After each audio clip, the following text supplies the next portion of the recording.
I'm a bit teary, if I'm honest, in a good way though, because I just had a win that I wasn't expecting. It's almost sort of feels slightly anticlimactic, but it's amazing. So I've just got off air, literally just off air after presenting Good Morning Britain, and this is all about council tax debt collection, which is something, along with my charity, the Money and Mental Health Policy Institute, I've been campaigning on since last November, because it is the most vicious and aggressive and damaging form of debt collection there is out there. If you miss a monthly payment within 3 weeks, they will ask you for a year's payment, most councils. Then if you don't pay that, and how are you going to pay for a year if you can't afford to pay for the month? 2 weeks later, they'll go to court. They'll get a liability order, which will normally add 150 quid onto your costs. And a week later, they can have bailiffs in. 6 weeks from missing one payment to bailiffs in for the entire year plus additional costs. It is absolutely catastrophic and devastating for people's finances. No commercial company would be allowed to do the same because they have a consumer duty. That means they have a duty to, first of all, do what's in the best interest of consumers. And it would take probably 6 months to a year before they got in the same situation. And council tax have constituents who don't have those rights. So this has been something I have met since we've been campaigning on it. And it was something that originally came from the research community of my charity, with all these people who've got mental health and money problems, saying this is a bad one.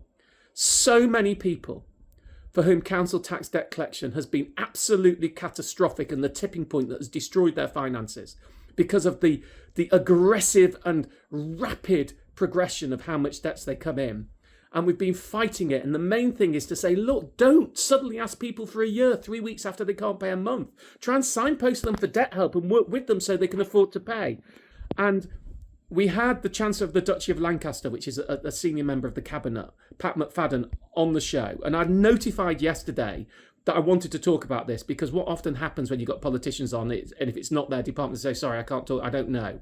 So I was like, I don't want you to be able to say, I don't know about this. And I've had meetings with senior people in the government on this before. And then at 8 o'clock, we got a statement, a right of reply. And I was expecting the usual, oh, we'll try and do everything. And at the end, it said, we will be launching a consultation. And it was just, I was like, what? I mean, first, we're launching a consultation. And then we had Pat McFadden on the show, and he said, yeah. And he said, we're consulting. I said, are you consulting? He said, well, we'll launch a consultation this week. I mean, that is... And what he then said is, because absolutely, we will look at this issue that we should not be suddenly allowing them to ask for a year's worth of payments when they've just missed a month. Because how's that? How are people who can't pay a month going to be able to pay for a year? Sorry if I'm not being as lucid as I normally am. And I'm suddenly sitting there afterwards going, yes, I cannot tell you how many desperate people I have met whose lives have been absolutely ruined by this form of debt collection. We're hearing someone on the show who had bailiffs to their hospital bed. And, well, look, I mean, it's only a consultation, but I'm hoping that this is the start of changing things. It's one of those things that people don't talk about, but affects millions of people. And suddenly it's a campaign win out of nowhere. I'm very happy, slightly confused, trying to work out what work I need to do, and a little bit emotional about it. So I thought I'd just record that feeling and try and explain it to you.